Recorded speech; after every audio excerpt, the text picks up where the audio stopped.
आप सभी की इच्छाओं को नमन। अब हम 11वें अध्याय की तरफ पढ़ते हैं। 10 अध्यायों में हमने शिक्षा, प्रेम, युवावस्था, किशोरावस्था, बचपन, जन्म से पहले, जन्म के बाद सभी बातों को जाना। अब 11वें अध्याय में क्या है ये आपको बताते हैं। सबसे महत्वपूर्ण बात ये है कि ये इच्छा पूर्ति दर्शन अपने आप में एक आपको ज़िंदगी जीने का एक बहुत ही महत्वपूर्ण तरीका देता है और समझाने की कोशिश करता है कि आप इस दर्शन में अपने आप को इसका सहयोगी माने, ना कि इसको कोई बोझ या परंपरा। ऐसा इसमें कुछ नहीं है। तो इसमें 11वां अध्याय का जो मेन पॉइंट है, आत्म स्वीकृति, आत्म सम्मान की इच्छा। मैं जैसा हूँ वैसा ही मूल्यवान हूँ, ये इसका टाइटल है। मनुष्य की गहरी और मौलिक इच्छाओं में से एक है स्वयं को स्वीकार करना और दूसरों द्वारा सम्मानित किया जाना। यह इच्छा केवल अहंकार नहीं बल्कि अस्तित्व की पुष्टि है। जब व्यक्ति स्वयं को तुच्छ, अस्वीकार्य या हीन मानता है तो उसकी सारी इच्छाएं कुंठित हो जाती हैं। आत्म स्वीकृति का अभाव आत्म विनाश का कारण बनता है। ये जो मनुष्य में एक गहरी इच्छा है, जो आत्म स्वीकृति की, मैं जैसा हूँ वैसा ही पूर्ण हूँ, ये बहुत गजब की बात है। इसमें किसी से तुलना करने की आपको ज़रूरत नहीं है और अपनी जो ये अंदर की स्वीकार्यता है इसको आप पहचानें।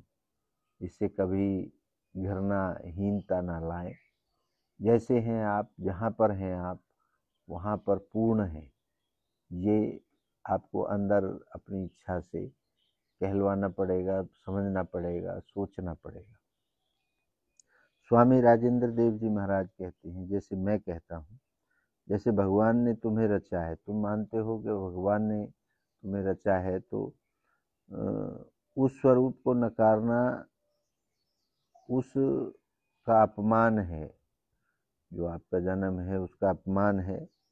स्वयं को स्वीकारना ही सार्वभौमिक है। मतलब जैसे आप हो वैसे को ही स्वीकारो।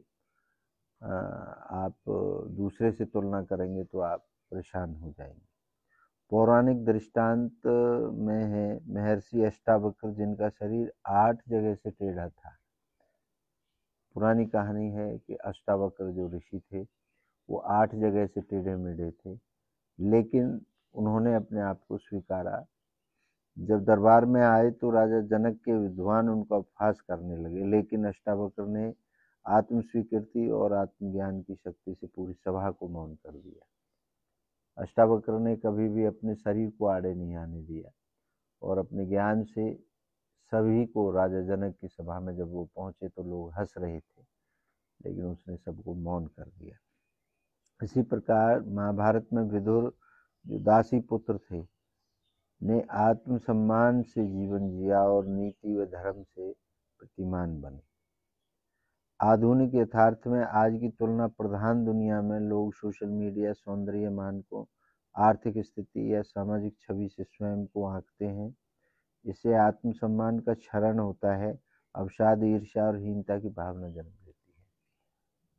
आज सोशल मीडिया का ज़माना है। इसमें व्यक्ति अपने आप को एक दूसरे से बहुत कंपैरिजन करता है और इसी कारण डिप्रेशन और आत्महत्या तक आदमी कर लेता है। आपको कंपैरिजन करने की ज़रूरत नहीं है। आप जैसे हैं वैसे ही ठीक है। इच्छा पूर्ति धाम द्वारा चलाए जा रहे स्वयं स्वीकृति साधना शिविर, आत्म गौरव यात्रा और मन संस्कार कार्यशाला का उद्देश्य यही है कि व्यक्ति अपने अंदर के इच्छा को पहचान सके। हमारे जो शिविर लगाए जाते हैं इनका मकसद केवल यही है कि आपकी जो अंदर की जो धारणा है, इच्छा है, उसी को मानिए, बाहरी से प्रभावित ना हो।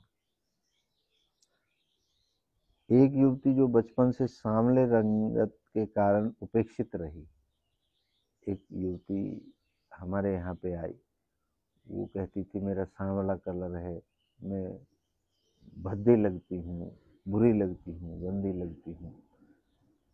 वहाँ उसे बताया गया कि उसकी जो इच्छा है उसका रंग तो शुद्ध है। हमने उनको बताया कि आपकी जो इच्छा है उसका जो रंग है वो तो शुद्ध है, आप शरीर से काले हैं तो क्या हुआ। धीरे धीरे ध्यान और आत्म संवाद से उसने अपनी प्रतिभा को पहचाना, मॉडलिंग में कदम रखा, अब स्वीकृति अभियान की ब्रांड एम्बेसडर है। तो एक स्वीकृति अभियान चलता है, उसकी ब्रांड एम्बेसडर बन गई है वो।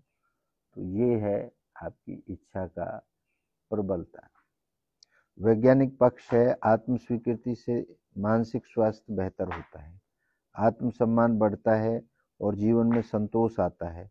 जो व्यक्ति स्वयं को जैसा है वैसा स्वीकारता है, वह दूसरों को भी सहजता से स्वीकारता है।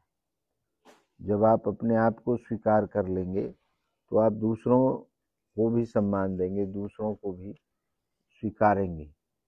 उदाहरण, आत्म स्वीकृति पहला द्वार है जहाँ से इच्छा उस शक्ति से मिलती है जो परम इच्छा है, उससे मिलती है। ये हमारा कहना है, स्वामी राजेंद्र देव जी महाराज। ये 11वां जो प्रश्न है, जो अध्याय है, वो पूर्ण हुआ और उसमें यही बताया गया है कि आप जैसे हो वैसे बढ़िया हो, उसको स्वीकारो। उसमें कोई भी लाग लपेट लगाने की ज़रूरत नहीं है, कोई भी हीन भावना लाने की ज़रूरत नहीं है। आपका जैसा भी रंग है, जैसा भी शरीर का स्वरूप है, वो सब कंप्लीट है, क्योंकि वह सब आपके हाथ में नहीं था, वह सब आपके जीन में था। आपके जैसे बीजारोपण हुआ वैसा था। हर कोई सुंदर बनना चाहता है, हर कोई अच्छा बनना चाहता है, लेकिन अपने ज्ञान का विकास करिए, अपने आप को पहचानिए और अपनी इच्छाओं का सम्मान करिए। यही इसका सार है। आप सभी की इच्छाओं को पुनः नमन। आप सबकी जय हो।